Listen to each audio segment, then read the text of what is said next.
Okay, it's 3 o'clock, so I think we're going to get started. Welcome to the provincial riding of Newmarket Aurora candidates debate. Thank you very much for coming out this afternoon. I know it was probably a bit of a strain given the gorgeous weather out there, so thank you very much. Before we start, I would ask that you all cell phones, pagers, Blackberries, Crackberries, or other things that go ping, if you could just either turn them off or put them on silent mode, just in respect for the candidates, so it's not distracting for them going off when they're answering a question. So thank you very much. I want to say on behalf of our sponsor, seriously? And there we go. On behalf of the Auroran newspaper, our sponsor, I'd like to say thank you for organizing today's debate, and a word of sincere thanks, actually, to our sponsor, the Auroran, who's hosted a number of these debates. So thank you very much. And also want to thank all of you for coming out and exercising your democratic right to be informed about your candidates. So thank you very much for coming out. Today's debate will be a little bit different in that the questions will focus on the candidates themselves, who they are, their views, and why they're the best choice to represent our community. So ladies and gentlemen, before we begin, I'm just going to give you a brief outline of today's proceedings. First, the candidates will give their opening remarks.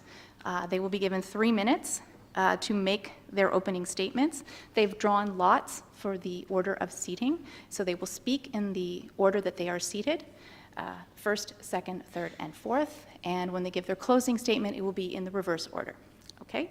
Following the opening statements, each panel member will ask 2 questions, and in the interest of fairness, those questions will be asked to each candidate. So each candidate will be given the opportunity to answer the questions. They'll be given 1 minute to answer the question.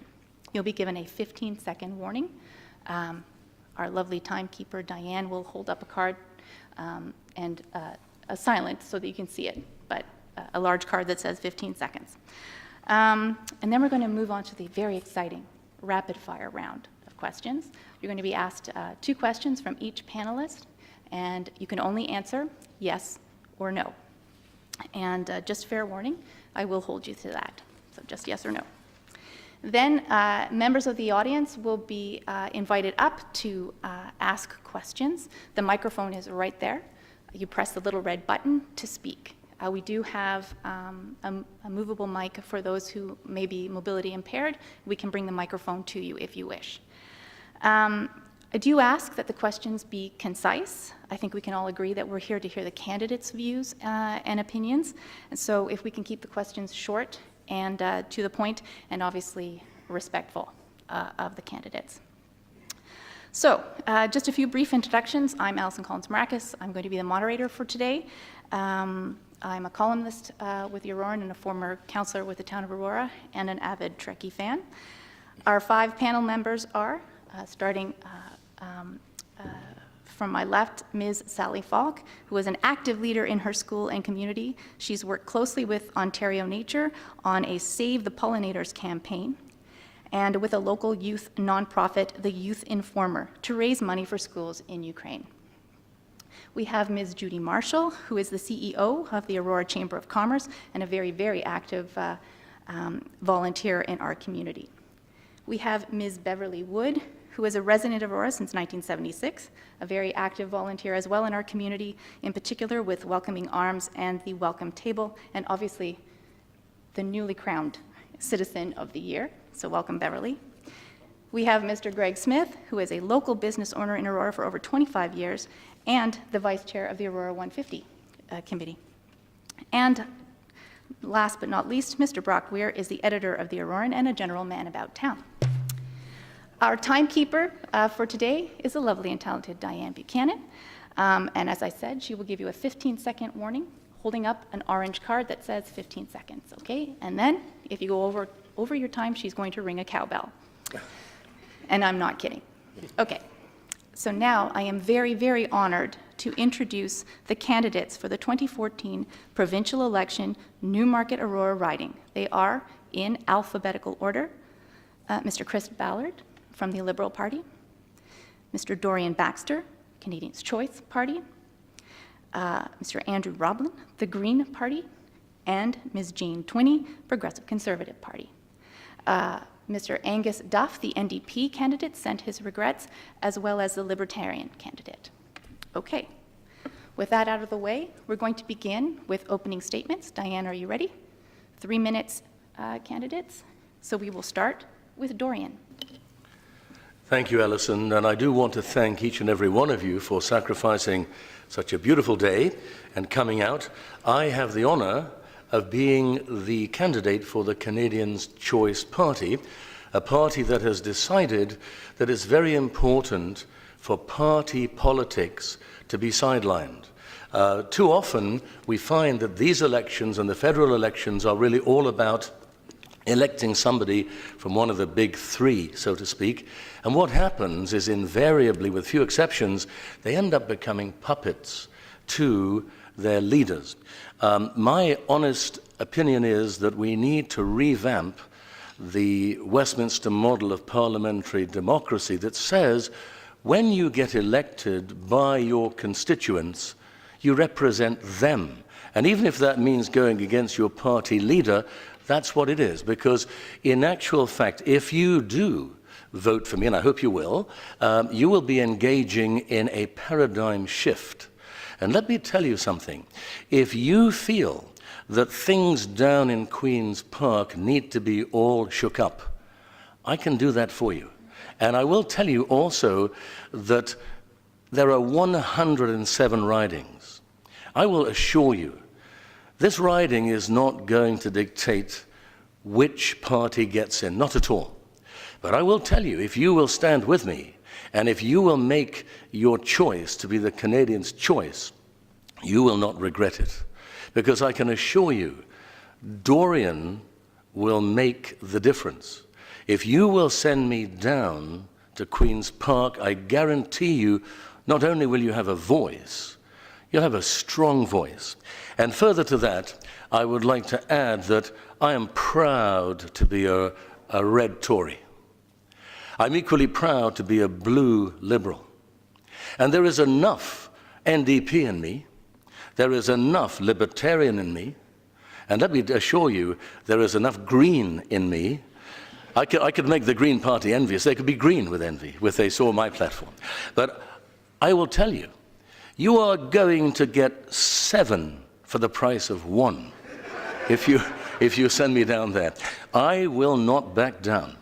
I have the honor of founding the largest accountability organization in the country, NAPA.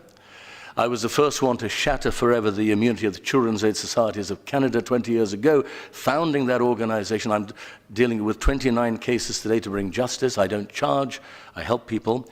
And I can see that I've got 15 seconds left. So I want to just say, on June the 5th, join me. Do the paradigm shift. Vote for democracy. Send Dorian Baxter to Queen's Park, and I'll say, thank you. Thank you very much.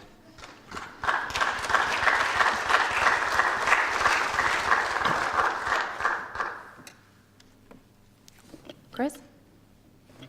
Thank you.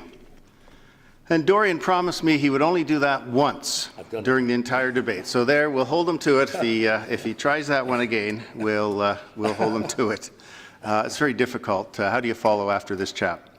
Well, welcome to Aurora Town Council Hall, a place where I have spent many a night over the past 3.5 years as a Aurora Town Councillor.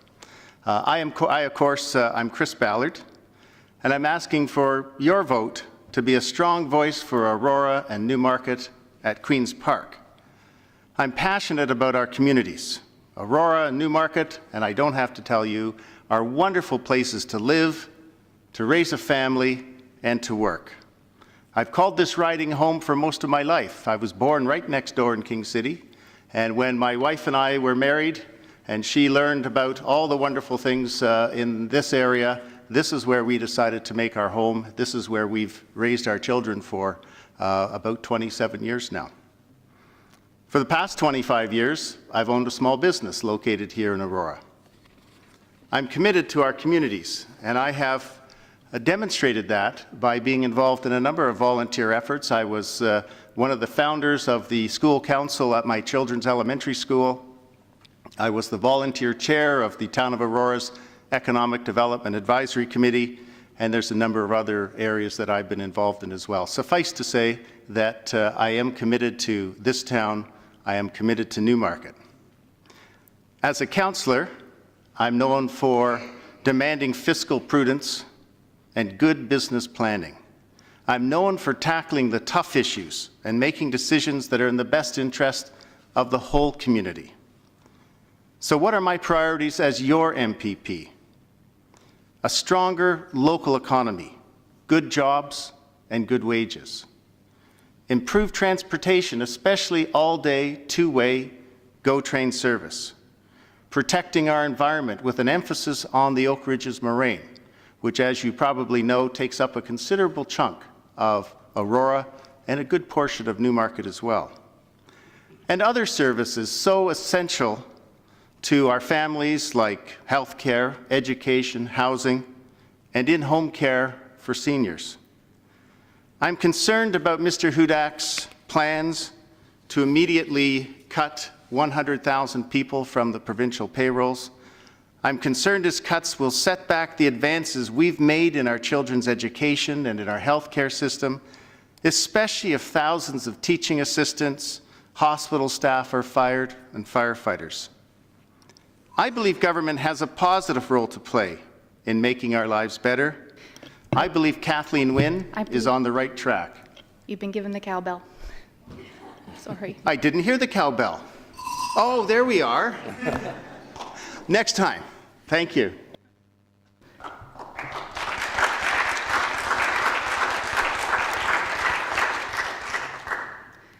Just before you speak, Jane, Diane, if you could ring the bell a little louder. Thank you, ma'am. I have allergies, so my ears are plugged. Okay. And Jane, thank you. Sorry. Thank you. Thank you for all joining us today on this gorgeous afternoon at this All Candidates debate in Aurora. Good afternoon, ladies and gentlemen. My name is Jane Twinney, and I'm running to be your next MPP for Newmarket and Aurora. But this election is not simply about myself or the candidates sitting here on this stage. No, it's not even about Mr. Hudak, Ms. Wynne, or Ms. Horwath. It's about you, the voter, your families, your children, your grandchildren. It's about our future as a province. It's about which of our parties can ensure a stable, bright, and prosperous future for generations to come. And right now, our province is living through hardships that we have never seen before. And even during some of the worst recessions of our time, our province still fared better than it does today. Today, we are a province that receives equalization payments from the rest of Canada. Yes, we are currently surviving handouts from Alberta, British Columbia, and Saskatchewan. And what was once an economic engine of Canada is now in serious need of repair. But this situation that we find ourselves in is not the result of some uncontrollable swing in the markets. It's not simply the result of an economic downswing. The reason that we have skyrocketing unemployment and a debt larger than the entire country of Canada combined is because of our lack of leadership. And in the 10 years that the Liberals have governed this province, we have lost over 300,000 manufacturing jobs, 150,000 Ontarians have moved to Western Canada to find work, and 800,000 men and women are unemployed, and now we have a debt that increases by $1 billion every single month. And when I immigrated to Canada as a child, my family settled in this province because they saw it as a land of boundless opportunity. And today, immigrants, like my parents, are overwhelmingly moving elsewhere to provinces where jobs are plentiful, taxes are low, and government officials say what they mean and mean what they say. As a councillor in Newmarket, I ran on a platform of transparency and accountability, and I implemented those ideas once I was elected, such as being one of the first councillors in all of the York Region to make my expenses open and transparent to the public to see. And since being elected in 2010, I have fought for the residents of Glenway. I have served on various committees and boards. I've been part of managing the $100 million budget of the town of Newmarket, as well as the $20 million budget of the Central York Fire Services. But I realize that this election will not be fought on merit alone. What it will come down to is which party will provide that steady hand to ensure that our economy stabilizes, our deficit decreases, and our budget is balanced. And based on that fact alone, I know that the Ontario PC Party is the only party that will have that steady hand. Today, I make a commitment to you. I will be that steady hand. Thank you.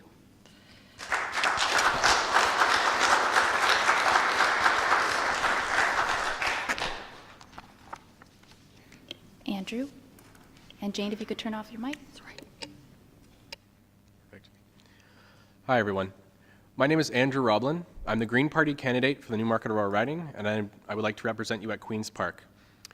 I'm running because people are telling me that they're tired of the status quo parties. They're tired of the back and forth that's been going on at Queen's Park, and they're not seeing the results. I chose to join the Green Party because I believe that we offer an alternative voice. We're inclusive, we take ideas from all perspectives, and we come up with the best policy that we can to address the issues of today. I've been talking with people while I've been campaigning, and a lot of people say, Andrew, I'd like to vote for you, but I'm afraid. I feel like a green vote is a wasted vote, and I disagree with that. First, that shows a failure of our democratic system and why we desperately need proportional representation in our political system, as well as the only wasted vote is a vote that is not cast. So that's why I encourage everyone to get out and vote regardless of their political affiliation. Now, the current state of politics right now, from what I've seen and from the people that I've been speaking with, they say we're treating our politicians like they're celebrities. We're seeing them showing up in buses with their faces plastered on them. This is not a public service. We're treating this like it's a TV show, and we need to get back on track. We're becoming more and more of a culture that defines itself based on what we're opposed to. Our opposition is based on, afraid of one party or another. We need to be pro stuff. We need to be voting for what we believe in, not what we're afraid of. I'm here today to bring forth alternative ideas in hopes that I may encourage you to vote for your beliefs, for a party that represents your values, instead of voting out of fear of the alternative. I look forward to a passionate discussion with my fellow candidates, and I thank you all for participating.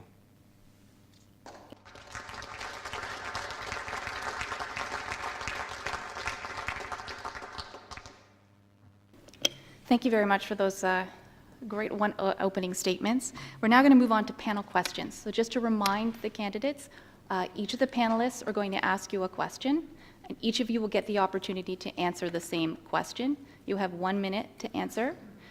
Diane will hold up the card that says you have 15 seconds, and then she'll ring the cowbell, okay? Very loudly and vigorously.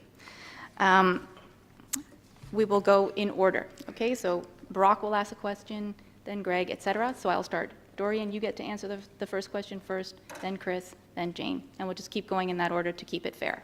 Okay? Everybody all right? Okay. So first question would be from Brock. And Dorian, you will be answering first. Okay. Teaching hospitals are a vital training ground for new physicians and new ways to treat patients. Evidence suggests that over 30% of trainees will practice near the areas where they did their training. How would each of you encourage hospitals like Southlake to maximize their role as a teaching hospital, and how would that benefit Newmarket and Aurora? That's a good question, and I think from my perspective, it would be a matter of making more and more of these positions available. And I also have to tell you that the Canadians' Choice Party is moving very strongly to try to give a little more credibility to those students from abroad who have got tremendous qualifications and are ending up driving cabs around because they were qualified in a different nation. So I think that, certainly that would be one area that we would be looking at. And I think the other thing is to clearly have some impact on the fact that our students, whether they be nursing students or doctors, are having to face astronomically high OSAP loan rates. And we, as a provincial party, are looking to do what the Europeans are doing and to assist with the funding for that education. Thank you very much. Chris.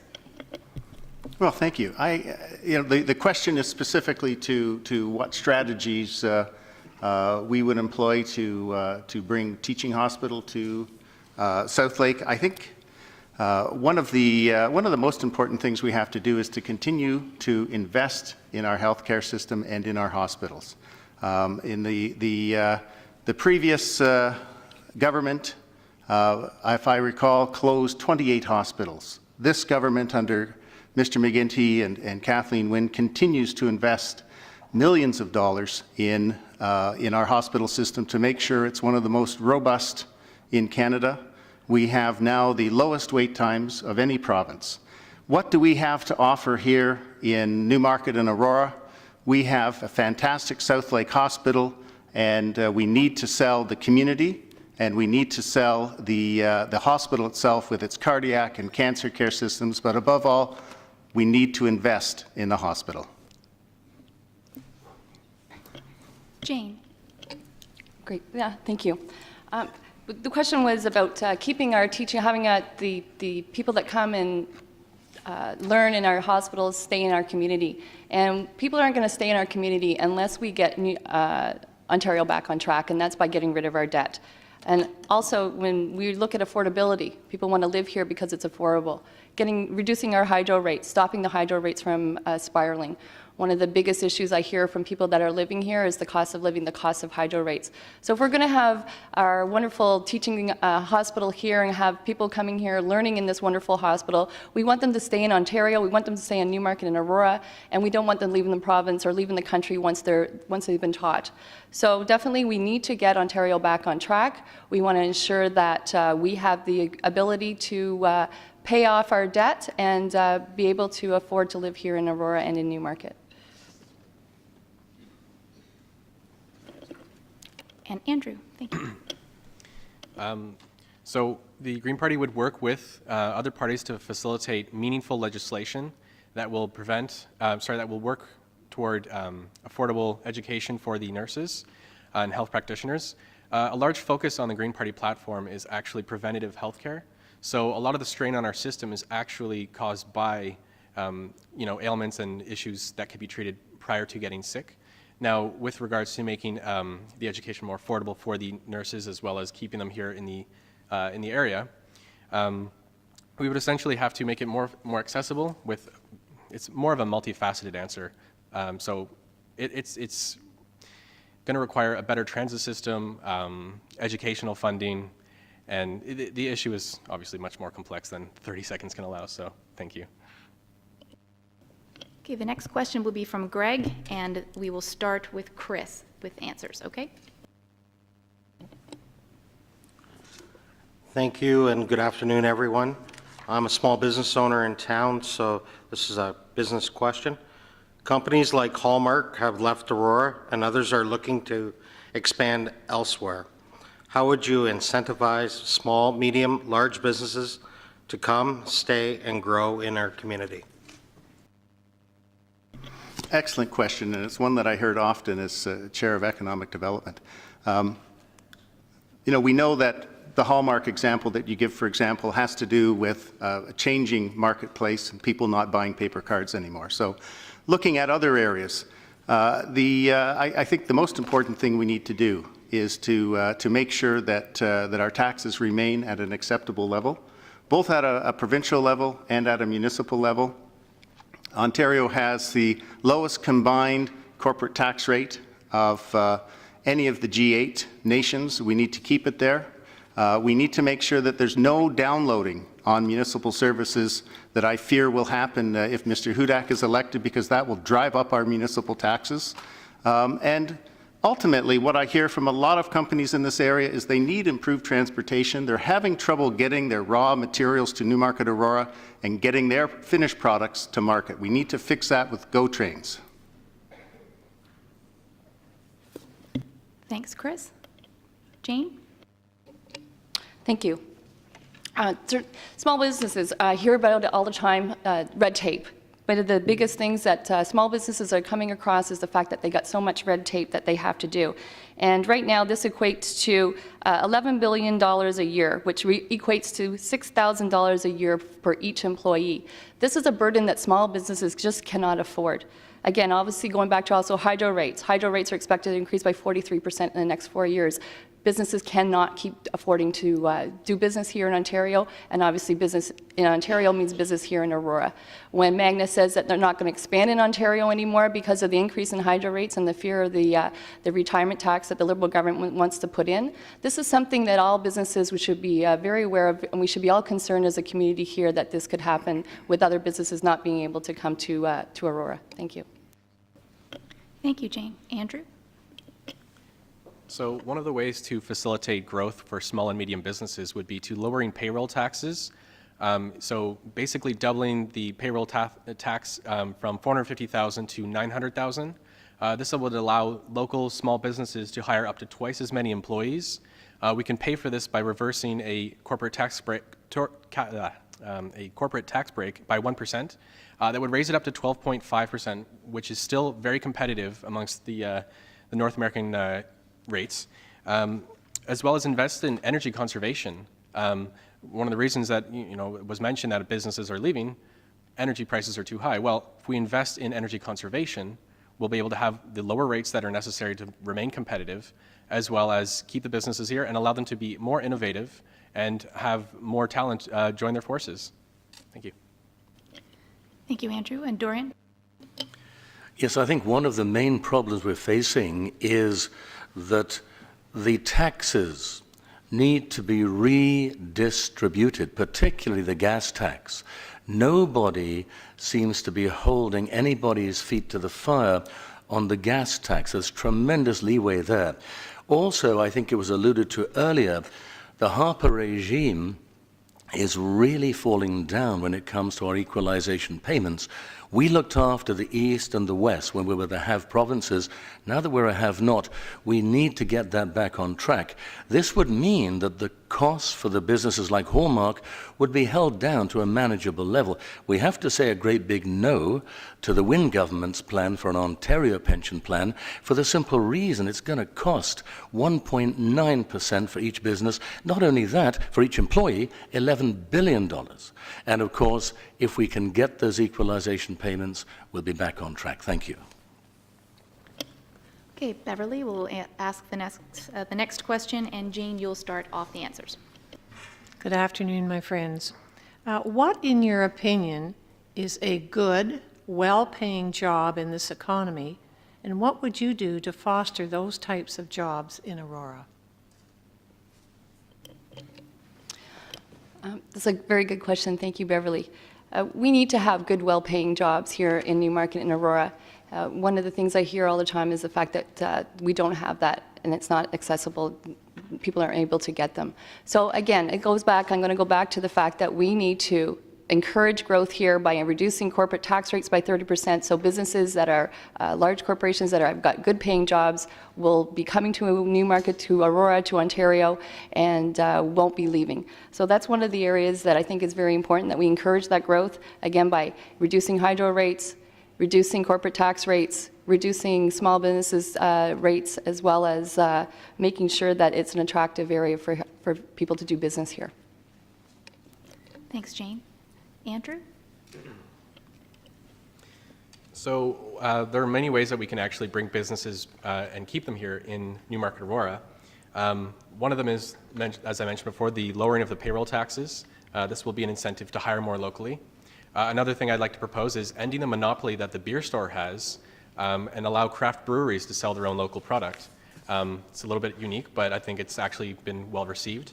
As well as investing in conservation. We can create up to 56,000 jobs over 4 years if we buy our electricity from Quebec and reinvest that $1 billion a year saved into energy conservation. We're talking engineers, contractors, all sorts of new technologies that will help us reduce our energy bills by up to half, saving us about $1,000 a year.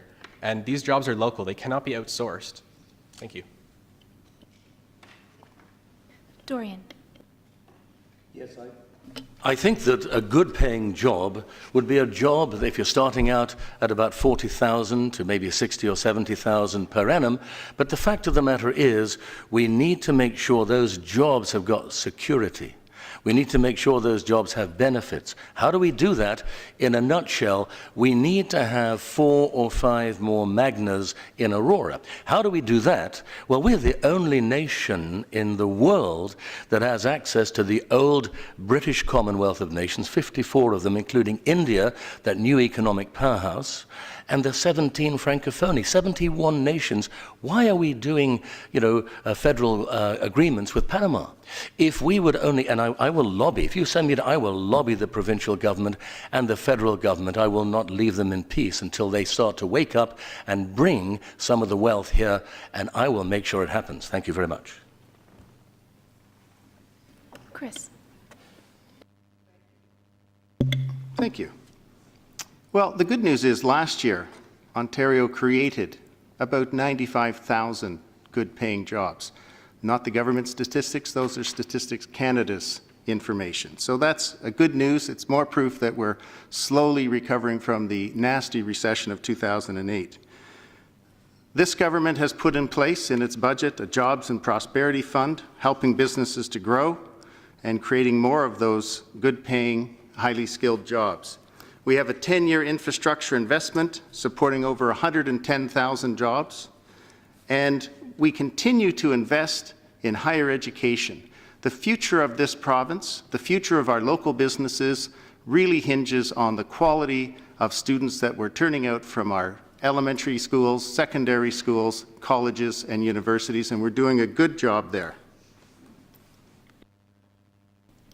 Thanks very much.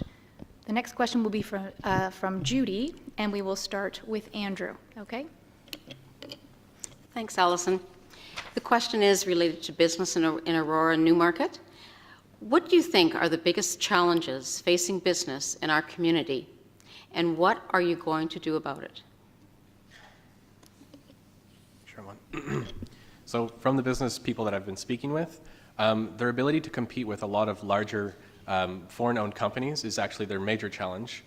So one of the remedies that I've proposed is that we lower the payroll tax so that they can hire more people, bring people from different backgrounds, different disciplines, so that they can be more competitive. This is something that would be very unique to Aurora Newmarket, as there is a large population of people with various backgrounds and skills and specialties. So bringing in, obviously, more people into a local and small business gives them that opportunity to compete with these larger corporations. I mean, when we think of, these big businesses, Apple, for example, that was started in a garage. We need to give the opportunity for small businesses to be more competitive. So lowering the payroll tax will definitely assist with that. Thank you. Dorian? Yes, this is one area where the Green Party and the Canadians' Choice Party are right on the same wavelength. But again, at the risk of being repetitious, we really need to attract business here. We need to lower the taxes. How do we do that? Again, we've got to step up to the plate. One thing that Kathleen Wynne is doing, she's challenging the Harper regime to live up to their responsibility to Ontario. Also, as I said before, if we can somehow get the federal and provincial government here to wake up to the opportunities that lie ahead of us, 71 nations, including India, that are they've got the same systems we have. We're the only country in the world that has 2 legs, the French and the British. And so if we can just somehow realize the Magnas could be here, and I will make sure it happens. Thank you. Thank you. Chris? Thank you. I have 4 points to make. The first is that we have to make sure that we keep our municipal taxes under control.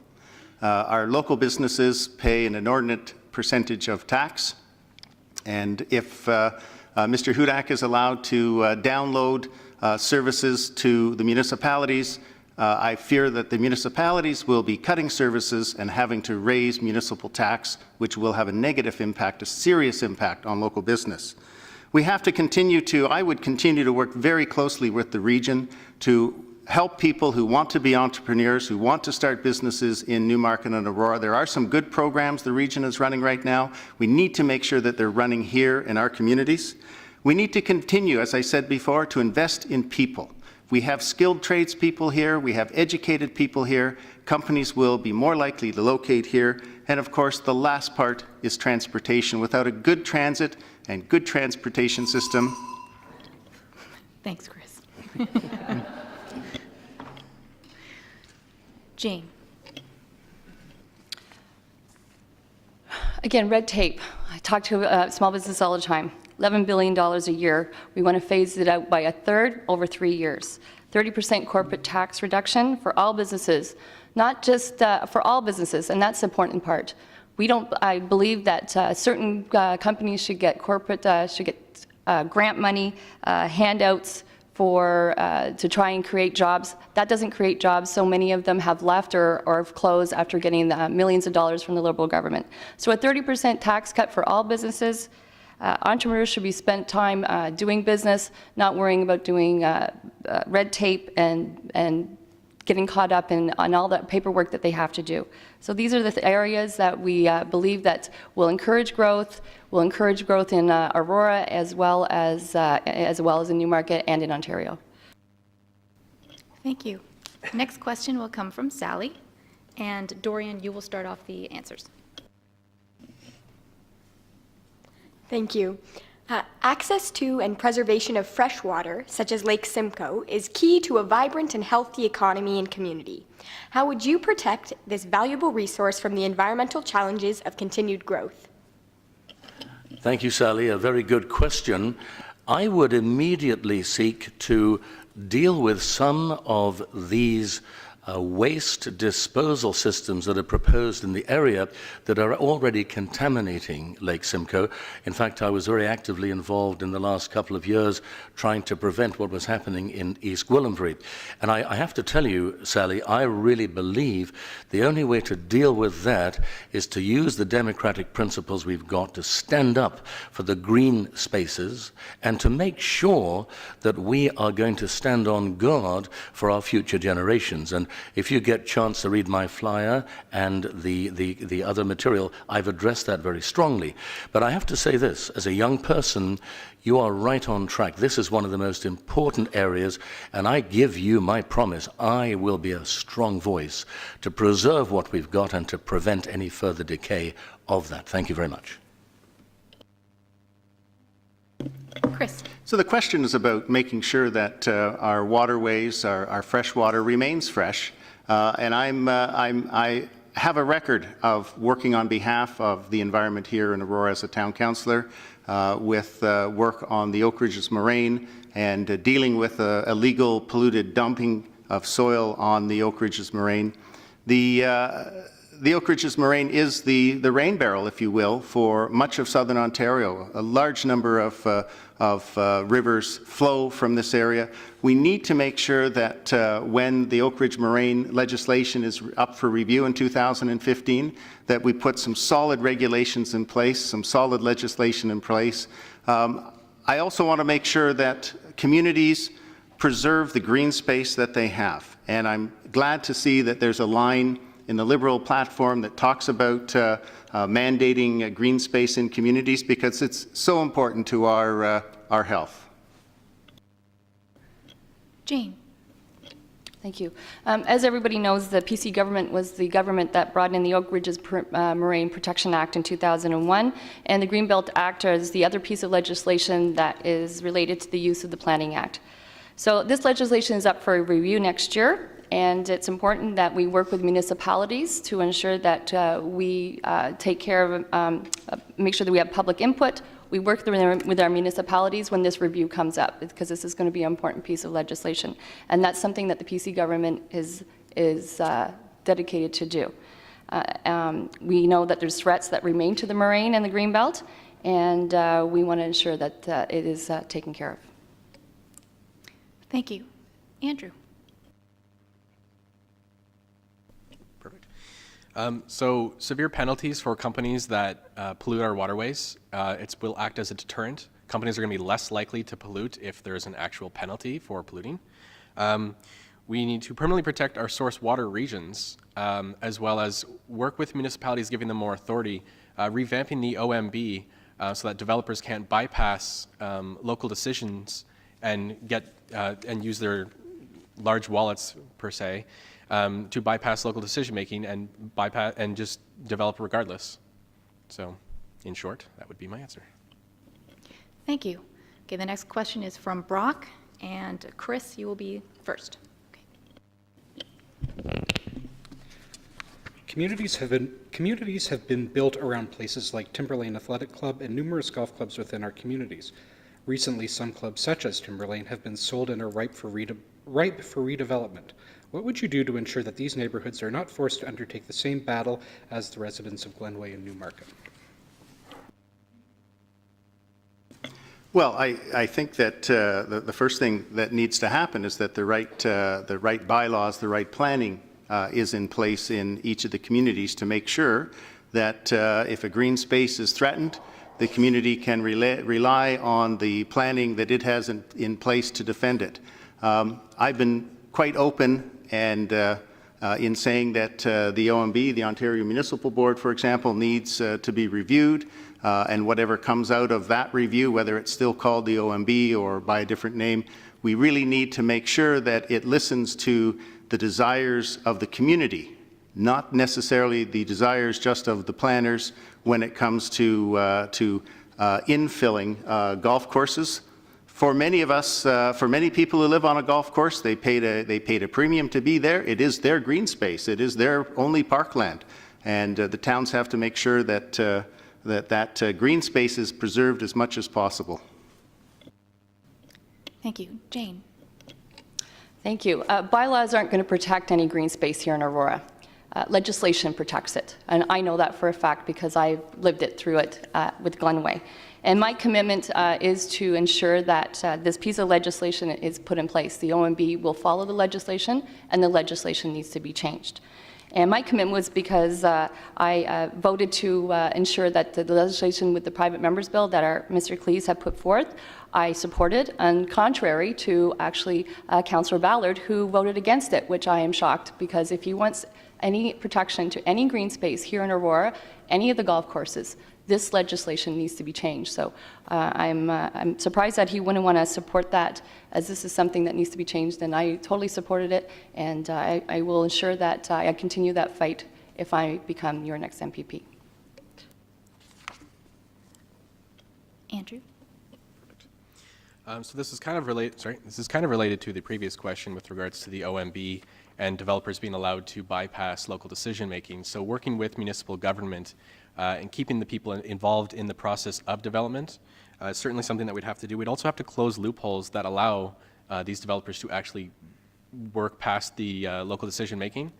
This would either be through a revamping and reprocessing of the OMB, or strictly just getting rid of it and leaving the decision-making to the local government exclusively, as well as working with city planners so that, you know, if a developer does want to come into town, giving them an alternative and a sustainable long-term plan for further development so that we don't deter developers from even coming here in the first place. Thank you. Dorian. Yes, I can't believe it, Jane. I actually have something I agree with you on. And that is the legislation. I think that she's 100% right. It's got to be changed. And would you believe I have to agree with Christopher as well? Because the OMB does need to be revamped. Those that read the IRA banner will see that we had a chance to deal with that. One of my concerns about the OMB is that it was created by the Ontario government, has been causing significant difficulties in the GTA. And the problem is these people are appointed. They're not elected, and they have power to override municipalities. I'm still staggering from what happened to Glenway. I am still smarting from that. And I will say this, I will be a strong voice. I will stand up to the real estate developers. I will make sure that an agreement is an agreement and they stick by it, and I will protect your areas. Thank you. Okay, the next question is from Greg, and Jane, you will start off the answers. Great, thank you, Alison. Given the importance of the knowledge economy, what do you see as the biggest challenges for education in Aurora and Newmarket, and what will you do to address those challenges?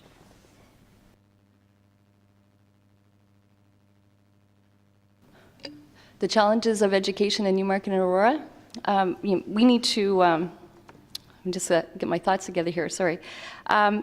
Education is important to me, obviously, as a mother of a 9-year-old, and the education system right now, I don't believe is working as it should be.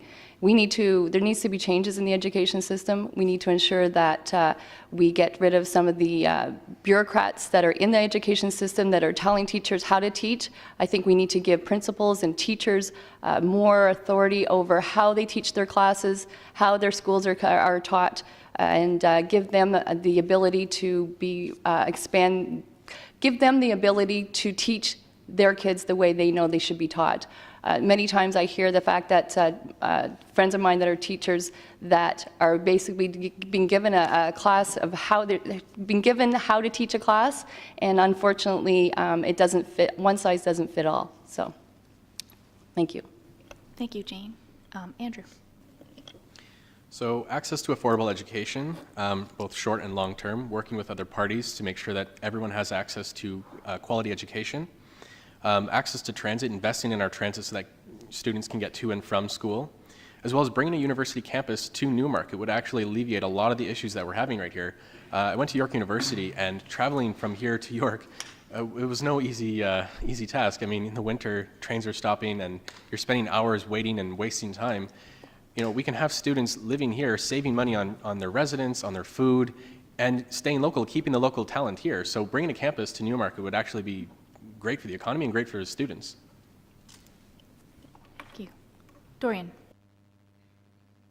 Yes, thank you. I had the honor of being an educator for the last 33 years, and I actually taught at Aurora Heights Public School for 7 years, dealing with challenged students, and I was lucky to have 2 child and youth workers with me.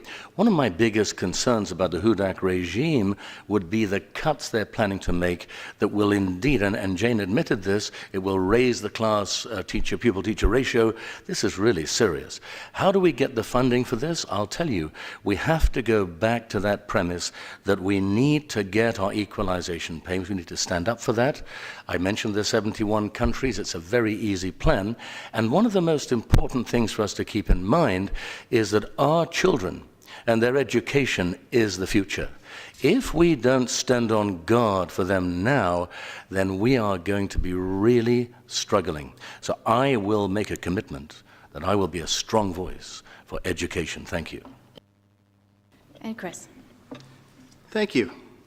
Quality education really begins right at kindergarten. And I'm so pleased that the Liberal government has rolled out full-day kindergarten, because a good start to your education means a good finish as you move through college and university. Access to post-secondary education is critical. And again, I was delighted to see that Premier Wynne will continue with the 30% off tuition to make post-secondary education more affordable for middle-class families. I'm very concerned when Mr. Hudak talks about cutting 100,000 people. I don't believe there's that many people in the system. I believe it's going to mean that we lose teachers' aides, teaching assistants, ECE teachers, those types, our secretaries, the people that make the system work. More class size means less quality of teaching. We can't have that. Thank you. And before we have the next question, the folks who are standing, if you go down the hallway, you can go in the other door if you want a seat. Yeah, you can go out and around. Okay, that's great. Okay, Beverly. Beverly will ask the next question, and Andrew, you start, okay? Thank you, Allison. Affordable housing is a key component to the continued vitality of a community, yet Newmarket and Aurora has limited, if any, affordable housing. What would you do to increase the availability of affordable housing in Newmarket and Aurora? Thank you. So work with developers to address the issue of affordable housing. I mean, this is a much larger topic when we're dealing with poverty as well.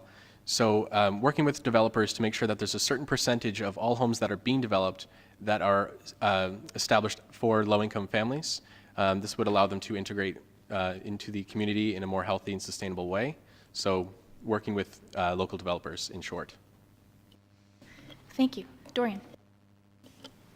Yes, and I certainly concur with that, but again, at the risk of sounding repetitious, we've got to get some money to do this. And I think the redistribution of the gas tax is high on my list. Also, getting those equalization payments. We need a strong voice that will shame the federal government into doing what it should be doing.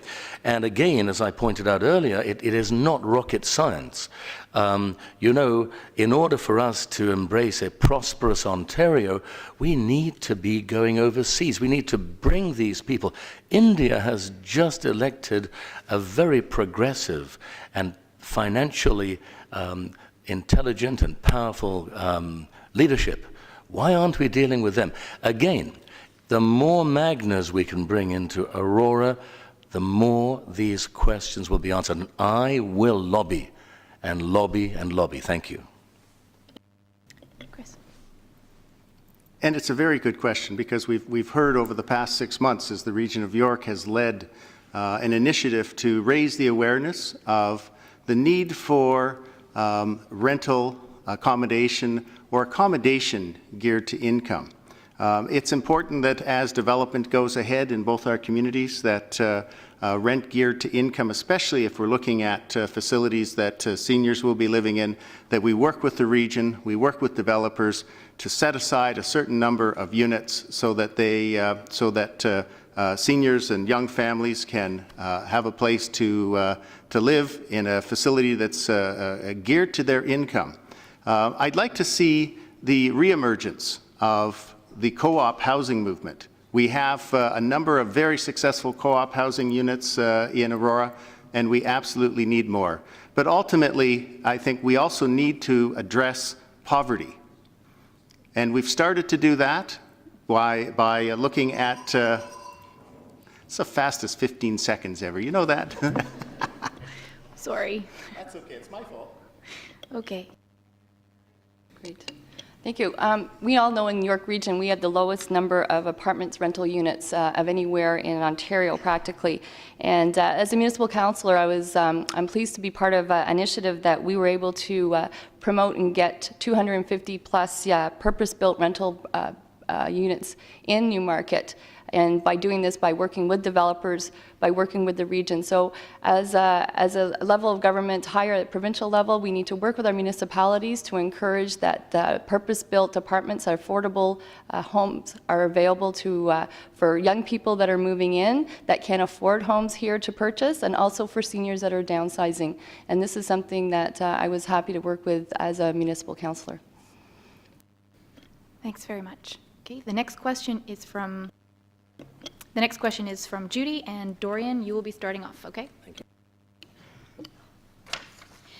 It is a little-known fact that the York region has the highest concentration of information and communication businesses per capita in all of Canada. York region has fallen behind Canada and the rest of the world in digital broadband coverage and data speeds, or internet access, for business. What will you do to ensure greater broadband coverage in York region, particularly in Newmarket, Aurora? Judy, that's a very good question. And you know, the first thing that I would do is to rouse and wake up the federal government to this fact. Many of you know and probably watched with horror, along with myself, as Nortel was allowed to languish and die and be cannibalized by our neighbors to the south. I have to tell you, we are sitting on a gold mine. What you have raised here, Judy, is extremely important. We need funding. Number one, I will go after the provincial government. I will, of course, be in opposition with your assistance, and I'll be a strong opposition, but I will make sure we get the funding required, because you're quite right. Unfortunately, it'll be left to die on the vine. And I'll tell you, provincially and federally, it's our responsibility. Thank you for the question. Appreciate that. Chris. Well, I've been involved in helping to build a number of municipal area networks, and I know the importance of high-speed municipal area networks, high-speed networks generally, in terms of the improved quality of life and the improved business environment as well. Businesses today need high-speed connectivity, and they need it at an affordable price. If we're to attract and continue to hold IT companies, and not just IT companies, but every company that uses data then we have to make sure our infrastructure is in place. So I would work with our municipalities. I'm pleased to see the work that the Newmarket Chamber of Commerce has done in leading the initiative in Newmarket and working with their hydro company there to make sure that fiber optic is installed. We need to work together to light up as much of the dark fiber as possible, bring it to the businesses, and bring it to our homes. Jane. It's one of our areas of our strategic initiatives on Newmarket Council. Sorry. Can you There stop you the go. clock and start again? Didn't Your realize the button was microphone pressed. It's one of our economic development initiatives, part of our strategic initiatives of Town of Council, the Newmarket Town of Council, to bring broadband and high-speed broadband to Newmarket. But the bottom line is we need to, I'm going to go back, and I feel like we're talking about funding, always about funding, We're not going to have any funding unless we pay back our debt. This is so important. We're getting, we need funding for so many things, but it's about priorities. And unless we pay back a $289 billion debt and stop our $12.5 billion deficit that we have this year, we're not going to be able to have funding for the things that we need the most, for healthcare, for education, and obviously for things such as broadband as well. So unless we get this, unless we deal with what we really have to deal with, we're going to be in serious trouble. Andrew. So encouraging investment from the federal government into our broadband infrastructure is certainly something we need to look at, but we also need to look at more independent ISPs.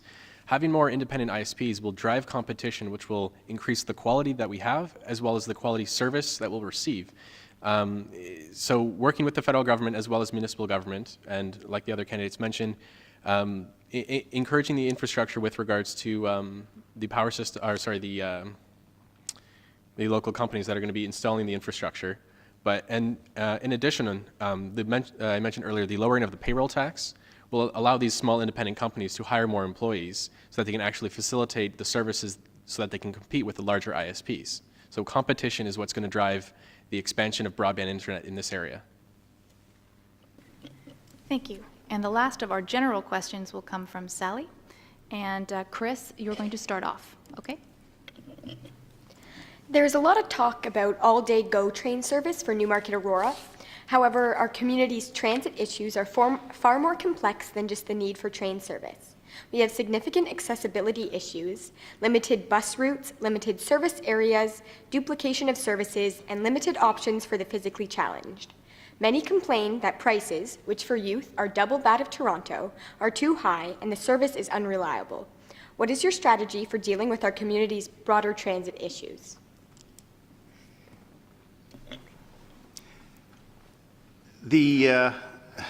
The complexities are many, but I would take a step back and look at what the governing body, Metrolinx, has put in place in terms of the big move forward.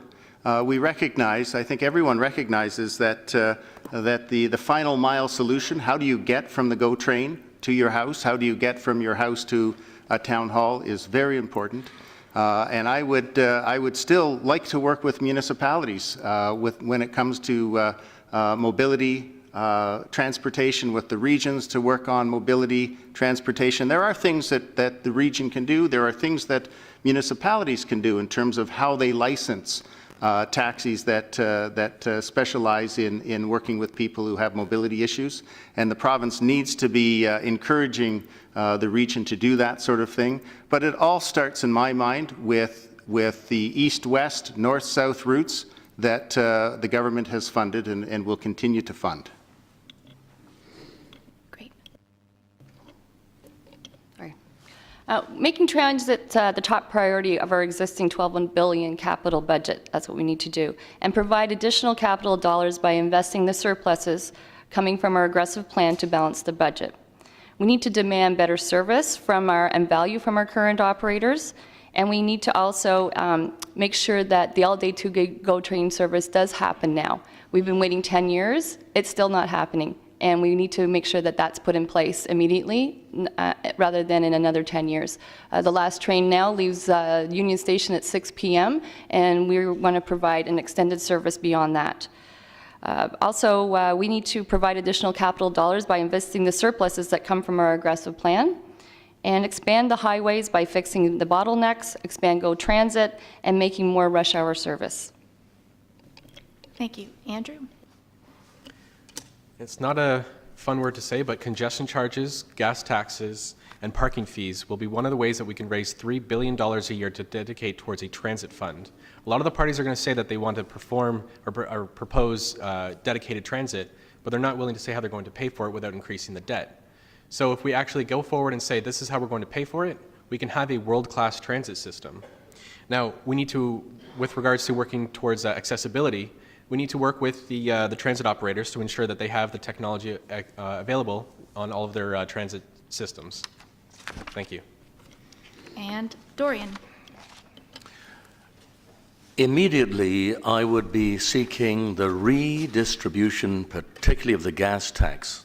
I would also be pushing very strongly for double tracking. It is imperative that we get that. We've got the opportunity. We need to do that right away. And I think there should be a much, much greater strength or a stronger policy regarding the use of the 2+ driver lanes. I go down there all the time, and there's one person, and it's not even policed half the time. If there are 4 people in the car, it should be rewarded. We should be looking at that kind of posturing. All of the above, however, should be undergirded, in my view, by incessant lobbying, which I would give without evasion, equivocation, or mental reservation of any kind, to get our equalization payments back and the 71 nations. Thank you. So that's it for the general questions, so thank you very much. We're now going to move on to the super exciting rapid fire questions. I remind the candidates the answer is yes or no, okay? You will each be asked the same question, and we'll do the same thing in a big circle, okay? So starting off with Brock, and since Chris, you started off with the last question, so Jane, we're going to start with you, okay? So yes or no? Brock? In light of the issues dominating the City of Toronto over the past years or so, do you think the province should have more of a say in municipal governance? Yes. No. Absolutely. No.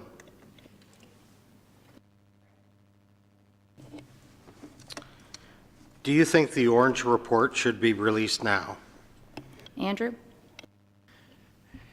Yes. Yes, and yesterday. Yes. Yes. Beverly? School uniforms, yes or no? Dorian? Yes. No. No. No. Judy? Starting with Chris? Should York Region Transit be an essential service?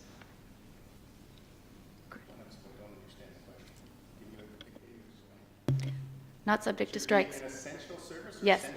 Essential. No. Yes. No. Yes. Sally?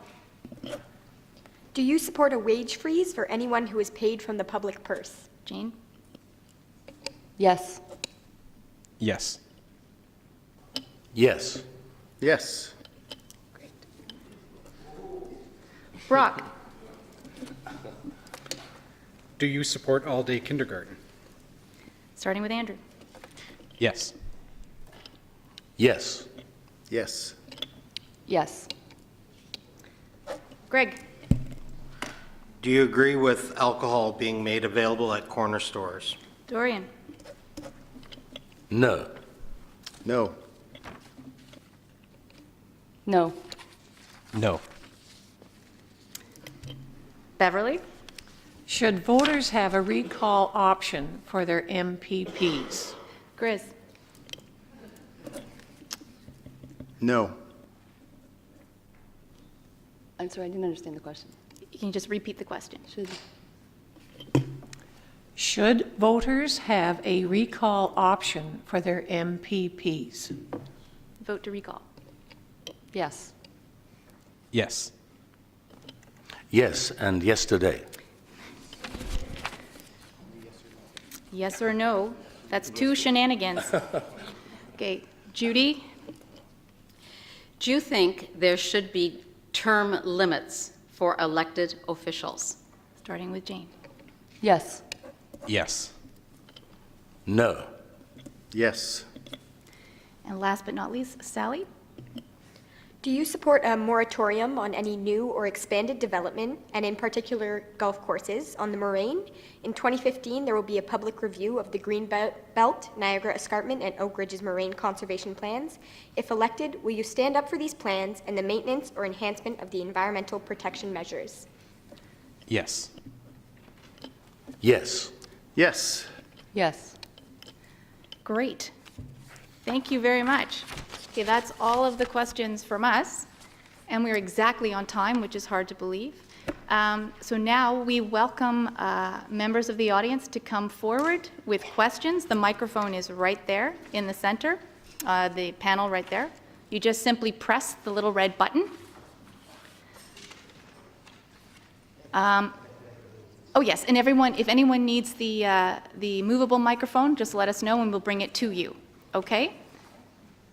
I just remind folks to please keep, whoever, you can be a cage match. Okay, please keep your questions short and concise, and please also state clearly to whom you are addressing the question, okay? I can see the microphone's not on. Okay, hi, good afternoon. My name is Evan Mead. My question is for Andrew of the Green Party. What are you going to do to implement the creation and installation of a post-secondary installment for like York University or other schools that in the community of Aurora and Newmarket? Sorry, could you just rephrase the question just a little bit, or just repeat it even? Sure. What are you and your party in this community going to do to implement the creation and expansion of like a post-secondary installation in the Aurora and Newmarket community? Okay. So working with local development and the municipality as well, it would be a university campus. We would get the funding ideally from merging the school boards. Now, the majority of that funding would go towards the primary and secondary education. Now, once we clear off the provincial deficit, I would like to see that money going towards a university, not only for development, but also for the stabilization of tuition fees and the eventual lowering of them. Does that answer your question? Yes. Okay. Thank you very much. Thank you. My question's for all of the candidates. Where do you stand on the legislation of GMO products? Did you say GMO products? Genetically modified organisms, correct? Yes. Specific to any organisms or crop plants only? Specifically crops. Okay. I guess we'll start with Dorian. 1 minute. I'm in significant opposition to this. I think that there are no checks and balances. I'm very big on accountability, and I'm doing so many more funerals in the last little while as a clergyman, and I will tell you I have serious suspicions that some of these products may well be accountable or accounting for this. So I would propose very strenuously, particularly for this area, that there be significant checks and balances, and we need to know that the food that we are consuming is not just packaged in Canada. If it says made in Canada, we don't want to know that it came from China and consequently, is packaged here. So that's a whole Pandora's box that I will be very, very vocal, very strong in seeking to bring checks and balances in that area, and I thank you for the question. Chris? Thank you. The area that I'm concerned about is the consumer's right to know. And I've worked as executive director of a couple of consumer advocacy organizations in Canada, and I'm firmly of the personal belief that foods that contain GMO organisms need to be labeled so that consumers can make an informed choice. They can decide whether or not to buy a product that contains GMO or not. Labeling, of course, is a federal initiative, but I think provincially that we can continue to give them a nudge to make sure that consumers are informed before they make a decision. Jane. Just a briefly short answer, I believe that people should know exactly what they're consuming, and if it includes GMO products or crops or is a GMO product, then we should know. I would support legislation that's based on evidence. So provided with good evidence, we will make a decision based on that. My current position is that GMO food should be labeled. We need to have organic and local as a natural food. It shouldn't be a specialty item. So protecting our farmlands and our source water regions would allow us to have food that is local and organic. So when you go to the grocery store, having the proper labeling of GMO would be appropriate until further evidence is available to provide that it is, if it is safe. Okay, thank you. Bill Chadwick, my question goes to Jane Twinney. You spoke earlier about transparency and accountability. My question again goes to the fact that all leading economists are now saying that your job forecast for you and Mr. Hudak is a monumental whopper, out by a factor of 800%. And why have you not stood up and admitted to these errors and corrected those numbers? Well, depending on which economist you talk to, there is a differing opinion. And back in the 1990s, actually 1 million jobs were created. So it's something that actually can be done, and then there's an article that was written in the Financial Post, so I beg to differ. Thank you. The lady in the purple? Do you need the, did you push the mic down for? Thank you. My name is Dorothy Lee now, and this question is for all of the panel. What will you do to put money back into the hospital that's been taken out, and also to give us a full staff once again? We need a full staff at the hospital. So what will you do about it? Okay, we will start with Chris. I'll tell you what we won't do. We won't start by closing more hospitals like Mr. Harris and Mr. Hudak did when they were in power. We will continue to invest in hospitals, and the aging at home strategy that allows seniors to spend as long as they possibly can at home so they don't have to move to hospital at some point.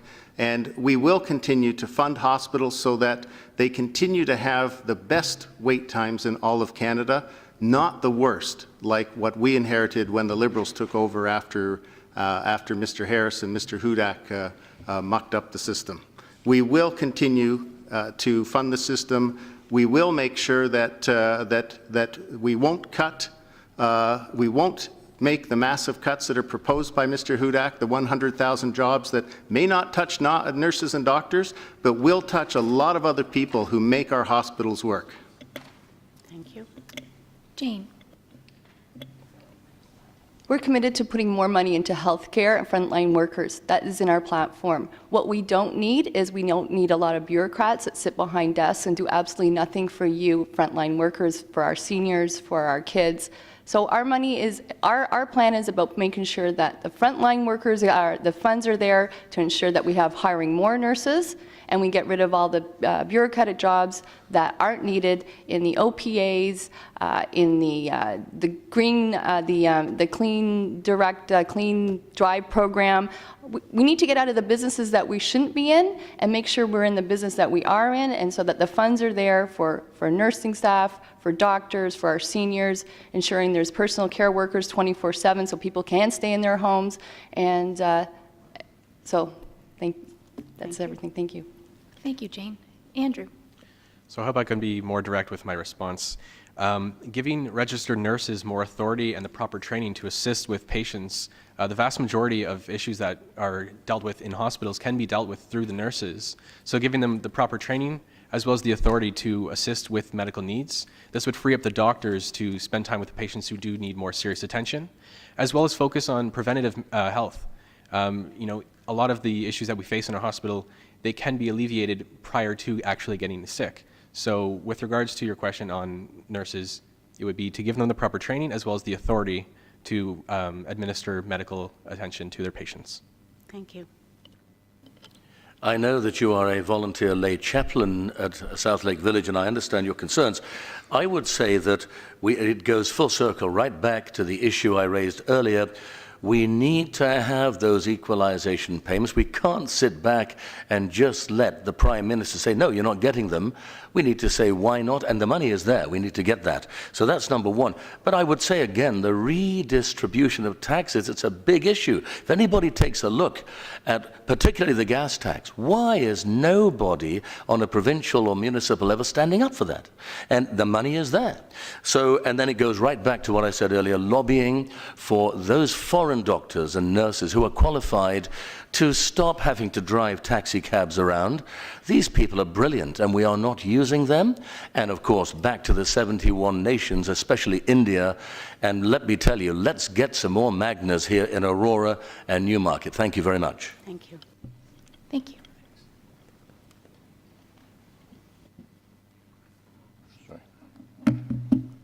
Gary Waters. Time and time again, we have been hearing from all candidates. To whom, sorry. Sorry.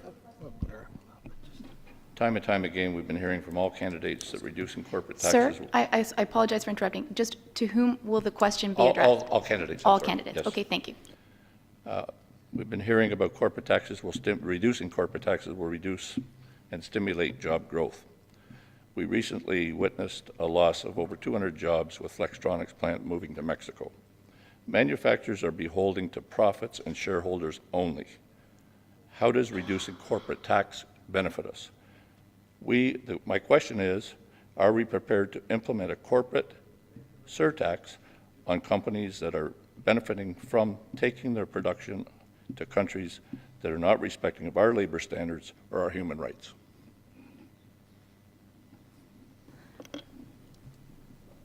I'm not quite sure if that's under provincial.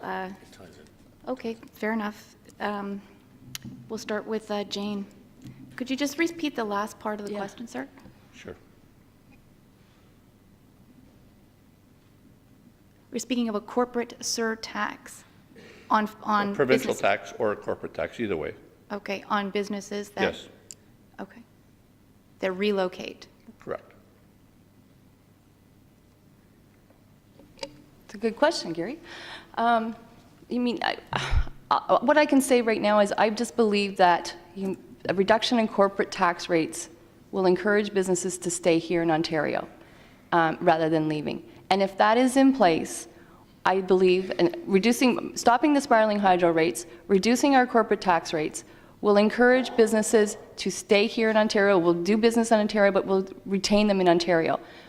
Because right now what we're doing is there's been handouts to large corporations, and then they've been closing. So that's not the route to go. Staying with the route of encouraging growth to be here in Ontario. Thank you. Andrew. I would find it problematic if we were to punish corporations for leaving after they've come here, because it would act as a deterrent from new companies coming in here.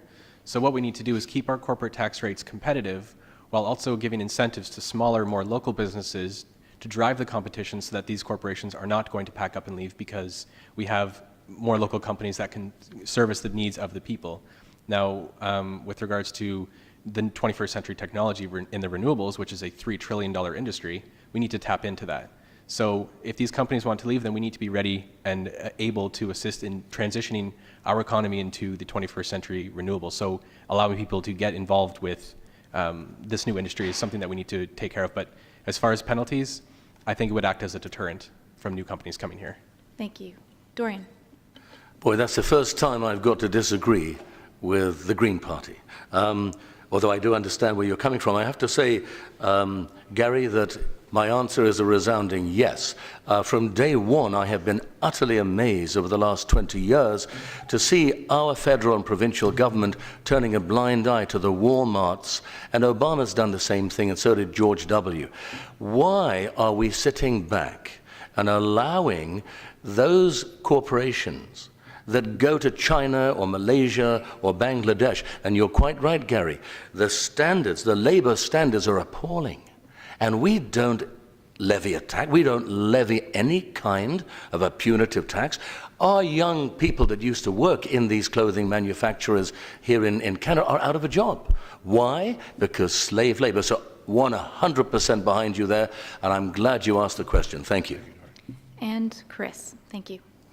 Thank you very much. And you touched on a real important key point. Ontario, as I said earlier, Ontario has the lowest combined corporate tax rate of any of the G8 nations that we deal with.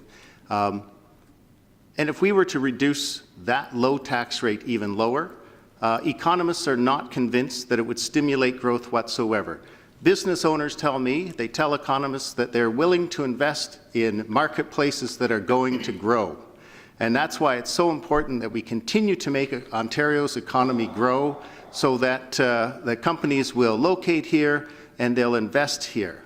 I'm not sure that a punitive tax on someone who's leaving the country will go. I do know that when they're here, as is in the case of Flextronic, we shouldn't badmouth them and we shouldn't threaten to shut them down, as Mr. Hudak has done when he threatened to, when he's talked about ending the FIT program and gave them a good excuse to get the heck out of this country, because they know that if Mr. Hudak comes to power, their business would be over with. Thank you. Next question.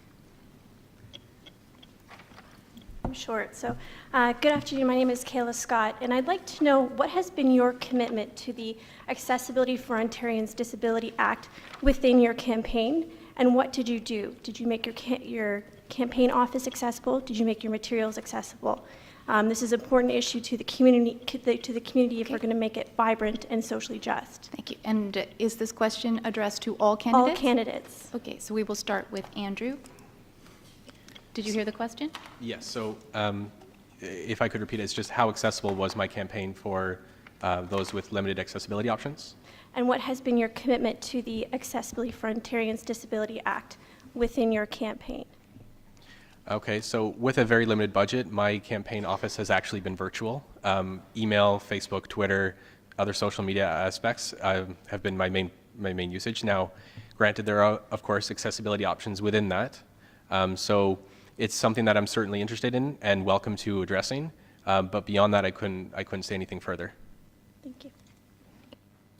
Thank you for the question. Yes, my campaign offices are located just one traffic light north of Muirloch on Bathurst, and very much so. It is very wheelchair access, and it has great accessibility there. And I would like to invite everybody on Thursday to come to my victory party. We'd love to see you there. But I have worked very, very hard on this committee. John Abel can testify that I have been, over the last 2 or 3 years, very heavily involved in fighting for the people's rights with access, I guess it's Mobility Plus in particular, and I've been very involved in that and continue to consider that to be a huge part of my platform provincially. So thank you for asking that, and I look forward to seeing you on Thursday. Thank you. Thank you. I'd like to think that as a town councillor sitting here at Aurora that I have worked hard to uphold the principles of accessibility. We've had many a debate around this table about how to make this room as accessible as possible. A large part of our campaign as well is virtual. So it's Facebook, it's web, it's email.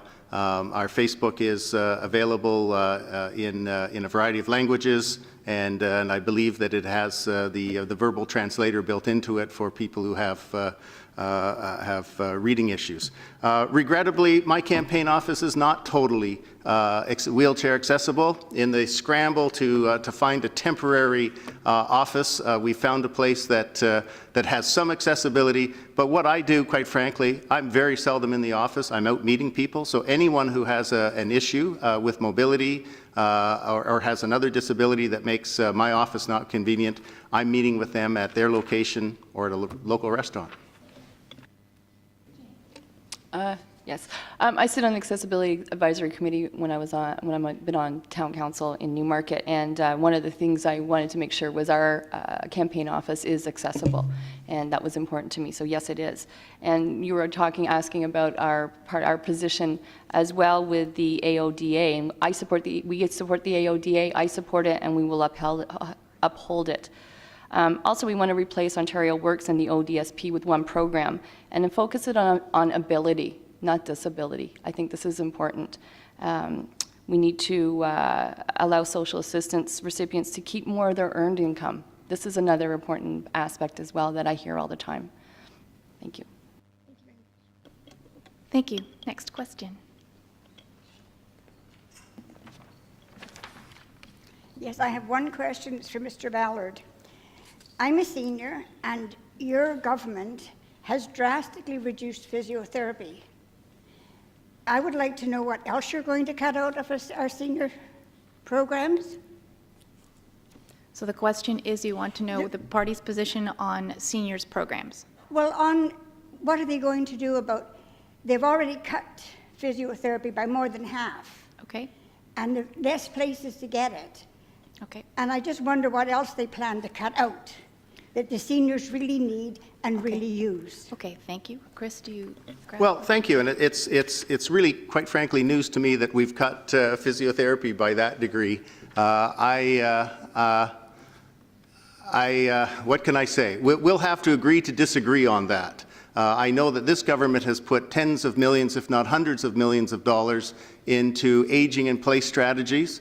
We have hired hundreds, if not thousands, of PSWs to provide in-home support for seniors, and we'll continue to do that. I'll tell you what we won't do. We won't close more hospitals. We will continue to invest in hospital care and in-home care so that seniors can get the care they need in their homes rather than having to move to long-term care facilities or chronic care beds in hospitals. Well, that's fine. Thank you, ma'am. Thank you. Sorry. No, I'm sorry. There's no rebuttals from the floor. Thank you. Thank you. My name is Bonnie Kraft, and my question concerns the topic of arts and culture. And to whom is it addressed? Yes, I'd like to ask each candidate what their interest is in this sector, and what would be your commitment to the development of arts and culture if elected in our communities. Thank you. So we will start with Dorian. My commitment to arts and culture is total. I started trying to sing like Elvis at the age of 5, and I'm still trying, 69 years later. But I will tell you, music is so important. It is extremely important that we make sure that art. I was head of the art department for Walter Scott Public School shortly after I had got my principal's papers, and I will tell you, art is one of the most important subjects in the grade and in the high school. This encompasses a huge area, and I think on the day that we stop funding this kind of wonderful and worthwhile activity is the day that our culture will wither and perish. So how do I hope to do that? Well, I've shared already. Let's get the redistribution of gas taxes. Let's get the equalization payments, and let's get the 71 nations, some of them to build some magnets here. Thank you very much.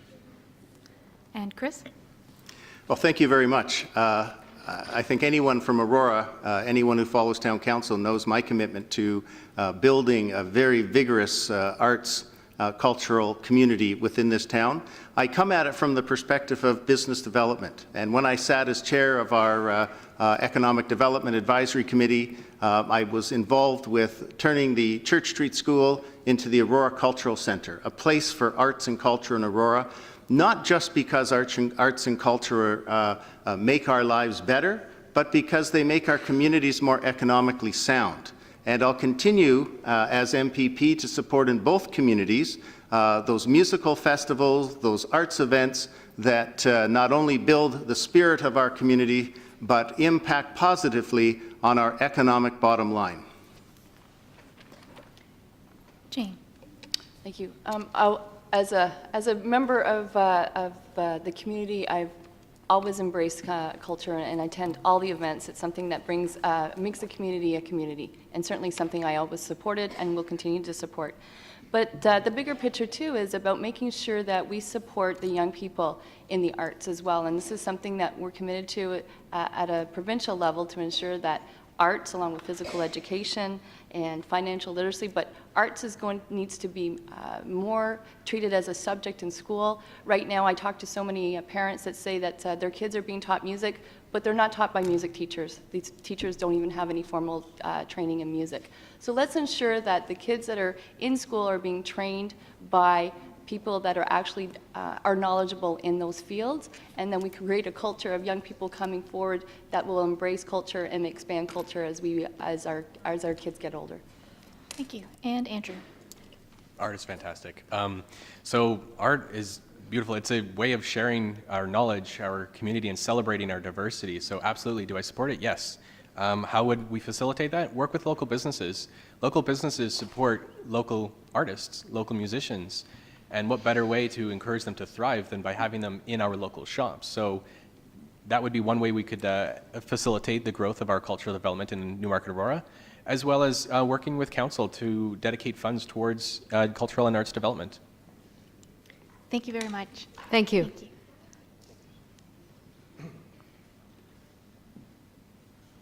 Hi, my name is George Topuzov, and I have a question for Jane Tweeney. You mentioned 30% business tax cuts, and I'm wondering how this will translate to high-quality jobs here in Newmarket Aurora. I'm sorry, sir, could you just repeat the first bit of the question again? My question was, you mentioned 30% business tax cuts, and I would like to know a little bit more how this will translate into more high-paying jobs here in Newmarket Aurora. Thank you. So it was a 30% corporate tax rate. So that, right. So we want to make sure that all companies have the ability to be attracted to come to Ontario and stay in Ontario and come to Aurora and come to Newmarket and do business here. If we have more businesses that are, going to be here in Aurora, then we're going to have more well-paying jobs rather than jobs that are leaving the community. Okay, thank you. Thank you. Good afternoon. My name is Svetla Topuzova, and I have a question to all candidates. And this is with respect to the job creations in the province of Ontario. First, do you agree that we need more jobs for professionals? And if you do you have a vision and strategy how to achieve that? Thank you. And we will start with Chris on this one. Thank you. Kathleen Wynne has a very strong plan. She has a 10-year jobs and prosperity plan that makes sure that we have the trained professionals who are ready, and also investment in business to hire them.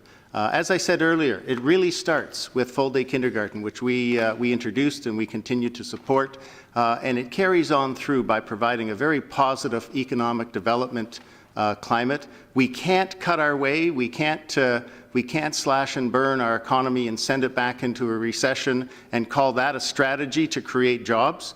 So Kathleen Wynne is committed to moving our economy ahead and strategically investing in it so that professionals have jobs. Thank you. Jane. We need to replace corporate welfare programs that benefit a few and give them give it equally to all businesses. And this is going to be very important. If we don't give it equally to everybody, we're only attracting a few, and some of those few have actually closed. It's not working. The strategy isn't working.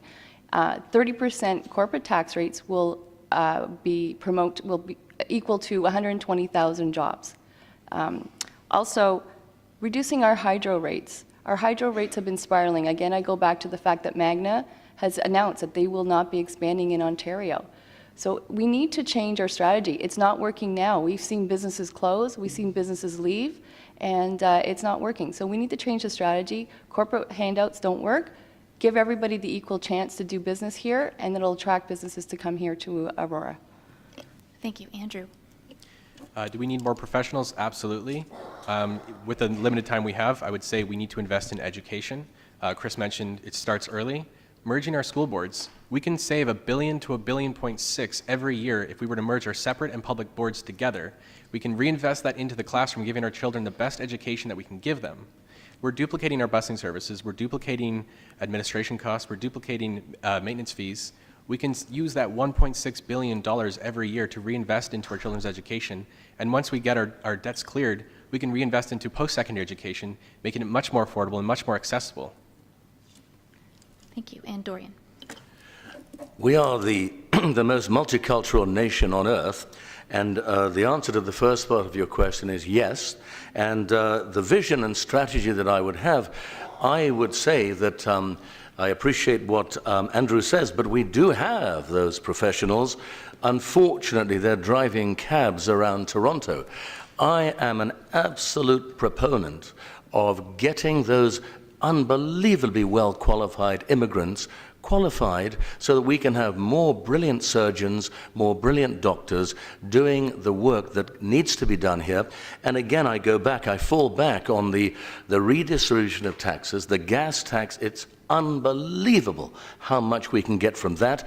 And let's go back to the federal government and let's say, for heaven's sake, give us our right. We need the equalization payments, and let's get those 71 nations, especially India, over here. We can have 10 Magnas. Thank you. Thank you. Next question. Michael Thompson, Councillor for the Town of Aurora. My question is to all candidates. Public infrastructure is the backbone of our economy and quality of life. Municipalities own over 60% of the country's infrastructure, but collect only 8 cents of every tax dollar paid in Canada, meaning 92 cents goes to the federal, provincial, and territorial governments, creating a significant infrastructure deficit. What plans do you or your party have to meet this rising infrastructure need for municipalities like Aurora and Newmarket? Thank you.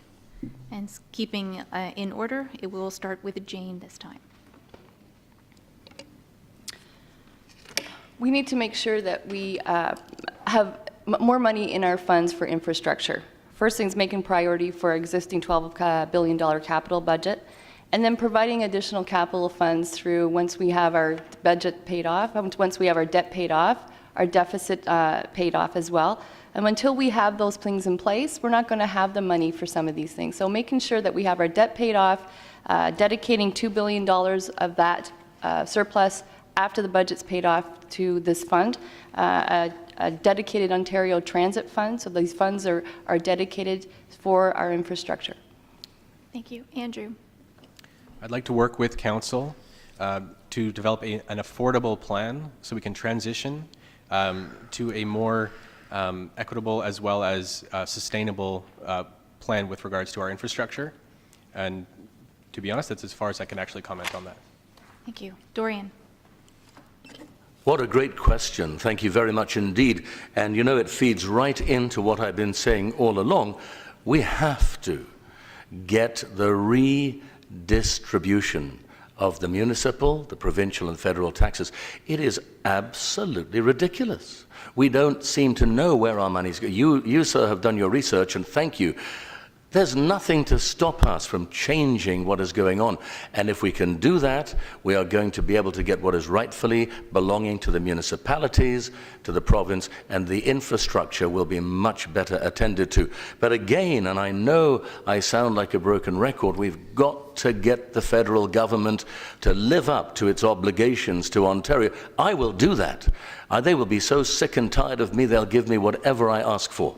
Thank you very much. And Chris. No, we're only that simple. And it's a very excellent question, Michael. And we know as town councillors, we're struggling constantly with reports that tell us that we have aging infrastructure and our reserves aren't, municipal reserves aren't there to repair them in the future. I'll tell you the first thing that Kathleen Wynne has said. She will not download any services onto the municipal government. She will continue to upload those services. There's a 10-year agreement, as you know, between the municipalities and the Liberal government to continue to take that tax burden off of local municipalities, which frees up capital here in Newmarket, in Aurora, to deal with some of those infrastructure programs. The second thing that Kathleen Wynne has committed to do is to carry on with the Ontario Infrastructure Program, which is putting money into roads, into bridges, into sewers, into water repairs, and that will carry on in the ensuing 10 years of the length of that project. So we're committed to making sure that municipalities are viable. Thank you. Okay, folks, we have 10 minutes left for questions, so I'm going to hopefully get all of you. Hello, Gloria Resler. My question is to Jane first and then Chris second. Okay. First of all, most of the questions I've heard this afternoon are dealing on a broad scope. My issue is about our basic, and it's to do with water. As you know, Aurora sits on a great portion of the Oak Ridges Moraine, and I was a founding member of STORM, the coalition that started this whole incentive to protect the Moraine and its water. So I am concerned about what Mr. Hudak will do to water, because under Mr. Harris, you know, with the Walkerton fiasco, people died. Could we get a question, please? I would like to understand what Mr. Hudak's going to do to protect water, and also what Ms. Wynne will do to protect the water in the town of Aurora. Thank you. Thank you. So Jane first. We want to ensure that we have everybody in place to ensure that the services are there for things like our water supply, our health care. But going back to the moraine, the reason the former PC government did form the Oak Ridges Moraine Protection Act was we felt strongly that environmentally sensitive lands should be protected. And that hasn't changed. None of that has changed. And I will continue to advocate on my part, this is important to me, to ensure that that happens. Thank you. And Chris, I believe. Correct. Thank you. I can tell you about what I want to do, especially with regards to the Oak Ridges Moraine Act. When I became a councillor, one of my initial greatest disappointments was to learn that that legislation, in my view, has holes big enough in it that you can drive dump trucks through, and they do daily throughout the GTA moving soil. Some of it contaminated, as we found out here in Aurora, and putting it on our Oak Ridges Moraine. I'm committed, and I've said this to many of the individuals in our communities, that I will work to facilitate the views of citizens in Aurora and Newmarket to bring a strong voice to government so that we can make sure with the review of the Oak Ridges Moraine, the Greenbelt, and the Niagara Escarpment that citizens are engaged and they're involved in setting the new legislation, which I hope will be stronger than the current legislation. Thank you. Next question. Hi, Linda Chadwick, and this question's especially directed towards Dorian Baxter because of his experience with confidential information, but I'd like everyone to comment on it. I have been personally impacted by the revelation of confidential information about myself, and I understand the importance of confidential information in business and government.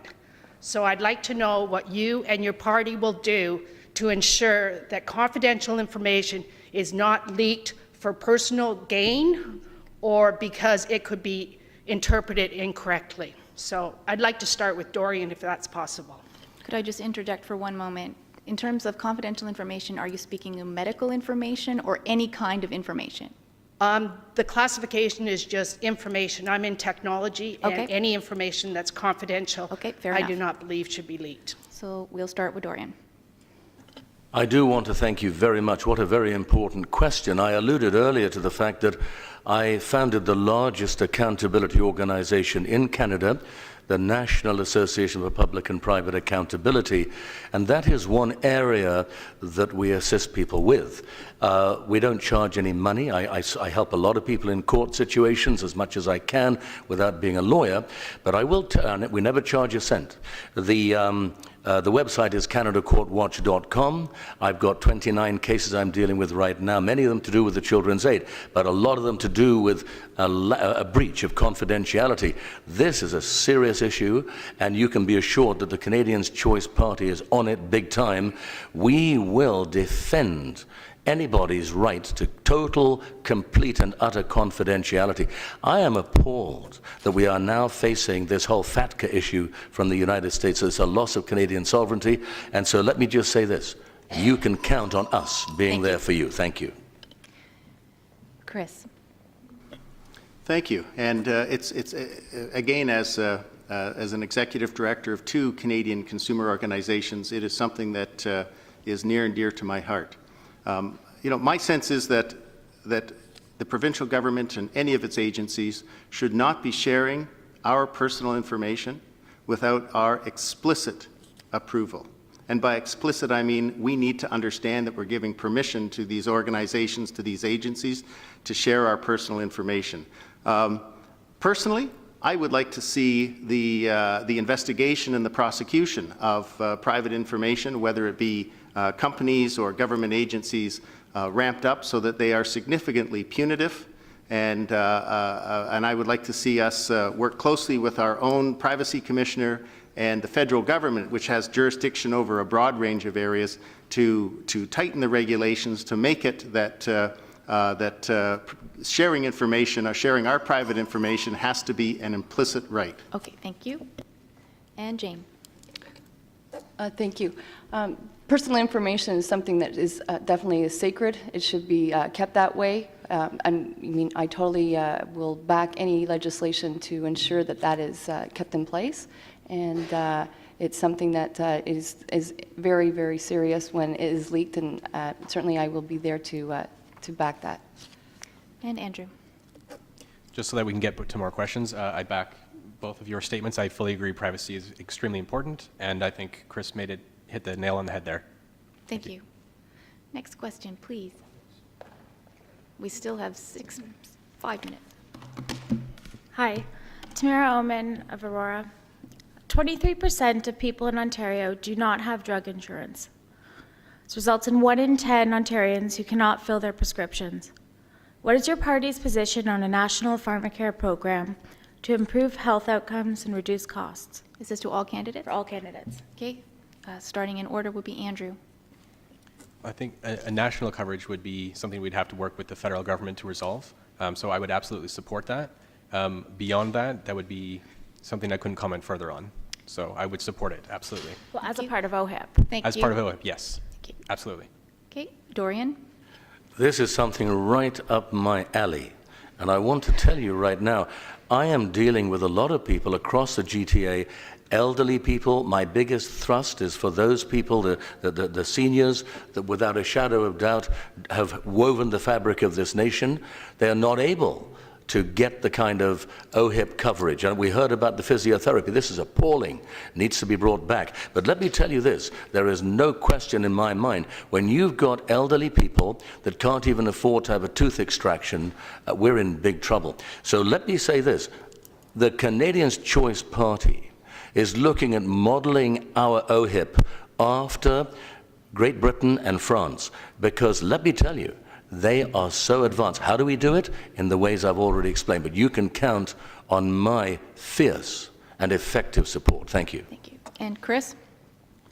Thank you very much. And I agree. It's one thing to have a wonderful medical safety net for Ontario residents, but if part of that treatment involves a prescription drug that people can't afford, then somehow that safety net has holes in it. I don't know what the answers are, but what I'm willing to do is, and what I would like to be able to do, is to sit down with those groups and those individuals, and I know there are a number of them, and have them put forward to me what they believe would be the solution to the issue, where funding might come from, and I'm quite delighted, would be quite delighted to move that ahead within caucus to make sure that we can fill that hole in the safety net so that those who need prescription drugs will get them. Thank you. And Jane. Thank you. There's been many cuts in the last 10 years, and we've heard about them from physiotherapy to other services, dialysis services, diabetes testing, and we want to, I'm willing to commit to ensuring that the people that need the health care the most are getting it, and this goes back to funding and ensuring that the funding is in place. Thank you. These are the last 3 questions, okay? My name is Eric McCartney. I'd just like to answer what may help everyone. For the second and last question is the new Privacy Act will be implemented on July 1st, so everyone may want to read Thanks, that. Eric. Just the question. Okay. This is to all the candidates. Where does your party stand on allowing municipalities to add an additional land transfer tax? We're starting with Dorian. Well, you may remember, those of you that were at the Newmarket debate, I kind of held Jane's feet to the fire over the fact that, she was touting the fact that there'd be a 30% tax cut under the Hudak regime. And of course, she finally admitted that 3 times in a row, she voted to raise taxes on the Newmarket residents. And my answer to you on that is absolutely not. I don't think we need to be raising any more taxes at this point in time. Thank you. Chris? And unless I'm wrong, Eric, I think what your question is coming out of what's happened in the City of Toronto, where it was the City of Toronto that put forward that request. I'm not. Let me carry on. I think that's the correct understanding. We haven't received. I haven't heard that request from Newmarket. I certainly haven't heard that request from the town of Aurora. And I would not be in favor of it as your MPP unless there had been a very thorough consultation with individuals in both our communities, and they were generally in favor of it. Jane? Definitely not in favor of a land transfer tax. Thank you. And Andrew? I'm only vaguely understanding the land transfer tax, so I'd actually have to learn more about it before I could make a further comment. So that would be my response to you. Thank you. We have only 2, we are technically where you're supposed to be giving your closing statements, but if we just have 2 folks left, so with the indulgence of the candidates? Okay. My name is Melissa, and my question is for all candidates. Because you've been discussing with your fellow candidates for the past few weeks, and I think democracy is about, welding of ideas. My question is, if you could not vote for yourself in this election, which candidate would you vote for and why? Okay. You know what? I don't know if that's a fair question. I think it is. No, that's a fair question. Well, all right. Because I already know it. Okay. All right. I don't think it's fair, but if you're up for it, okay, Andrew. He's not here tonight, but as a person, I like Professor Duff. I think he's a great gentleman, and I think he has good values. Dorian? I was sure you were going to say me, Andrew. But I will tell you, I mentioned earlier, I'm a red Tory and a blue Liberal without evasion, equivocation, or mental reservation of any kind. If I wasn't being voted for or voting for, I would be voting for Chris. And Chris? You're right, this is an unfair question. It is. I've been impressed by 2 individuals for different reasons. So I'm going to be a little weaselly here. I'm going to say that 3 actually. You have latitude. I have some latitude because I have appreciated the social justice aspect of the NDP, and my heart is very much there. I have appreciated the Green Party's commitment to our environment, and I think we have a lot of things in our party that are there. So I could, if I could divide my vote 1/3, 1/3, 1/3, and I think I would save the last 1/3 of my vote for Dorian Baxter, only because he said he'd vote for me, but because I when it comes to fiscal policy, I tend to be more blue than red. Thank you. And Jane? I will have to, the gentleman isn't here today, but I'll have to say our Libertarian candidate, he definitely a little bit too extreme for me, but definitely has the idea of smaller, more efficient government is what we need to be getting ourselves involved in, and that's what we should be doing. And thank you to the candidates for being pretty good sports with that. Thank you. And our last question, yes, this should be very quick. Okay. It's actually for Mr. Ballard, and it has to do with health care. And I just, Mr. Ballard, you've mentioned on a couple of times today about the Harris, that mentioned the Harris cuts to health care. Okay. I just wanted to mention that Mike Harris's government did cut health spending. Okay, can we get a question, please? Yeah, I will. To counter the $30 billion cut in transfer payments from the Liberal federal government, and that was under Chrétien. and under Paul Martin to balance their books. In Ontario, we've had a 1.1 billion waste in e-health, and I just want to know what the party's position is on e-health, because it would be great to have that working. Chris. Well, I'm glad you talk about waste, because there's one thing that's been on my mind for an awful lot of months, and that is about loss of revenue and loss of waste. You know, no government is perfect, and when it comes to our government, Kathleen Wynne has said that in terms of the gas plants, that mistakes were made, that it will not happen again, policies have been changed.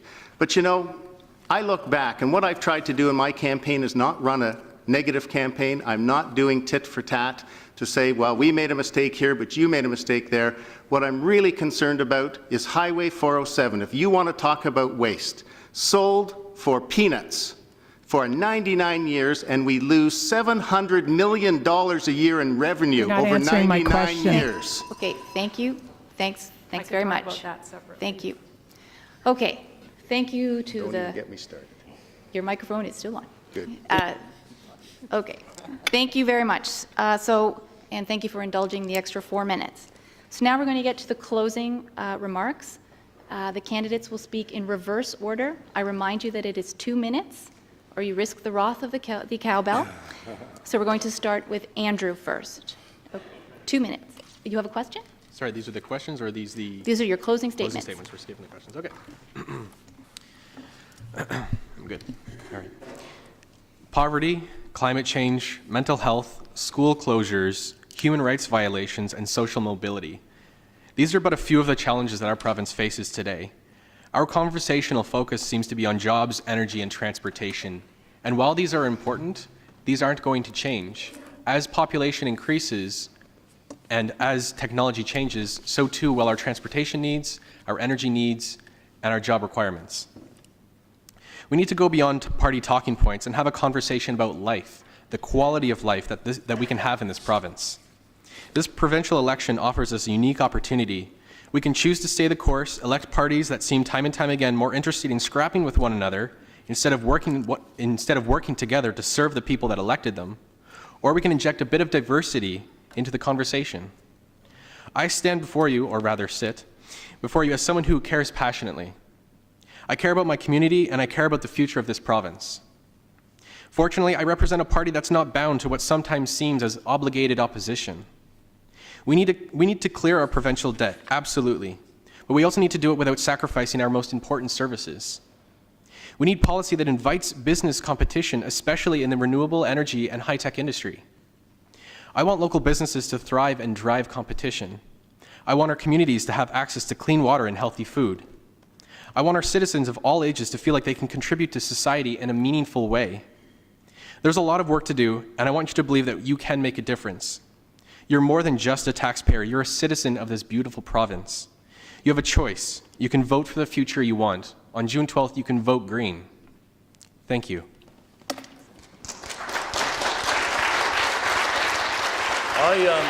Nope, actually.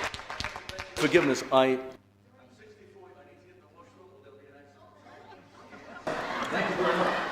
Okay. Speaking of confidential information, okie dokie. Everybody? Okay. The next speaker is Jane. Okay, thank you. This debate today has been a great opportunity for all of us to engage with each other, and once again, I thank everybody for coming. And many of you are sitting here today and understand that we are in a major turning point in our province's history. We have spent the last 10 years under a government that has endlessly wasted money, misled the public, raised taxes, destroyed the economy, and left the future of our children and grandchildren in peril. Many people have simply lost hope in their elected officials. They no longer have any confidence that their government is looking out for their best interest. And quite frankly, I don't blame you. But I don't want you to leave this room today feeling pessimistic. Not all politicians are the same, and not all parties are the same. I want you to leave this room today feeling optimistic about the possibilities of what we can achieve together to make this province once again what it should be. And in spite of all the misinformation and fear-mongering that's been going on that you have heard, I want you to know that the Ontario PC Party has an incredible and groundbreaking ideas that will kickstart this economy and balance the budget, which is so important, and reduce our debt and end the job crisis that I hear all the time, suggesting that we will do this. And yes, we will do this. And despite what other parties are saying or suggesting, we will do this without harming the livelihoods of our hardworking families. And when you want to open a business, we will ensure that the red tape doesn't stand in your way. And when you need medical assistance, we will ensure that someone is there to take care of you. And when your children or grandchildren graduate from school, we will ensure that there are jobs plentiful here in Ontario so that they can achieve their full potential. And the Ontario PC Party is the only party that has presented the public with an honest and realistic plan to get Ontario back on track. We will not spend money that we don't have. We will not make promises we cannot afford, and we will keep and restore your faith in government if you give us a chance. And on June the 12th, I please hope that you vote for me, Jane Twinney, to be your next Member of Parliament.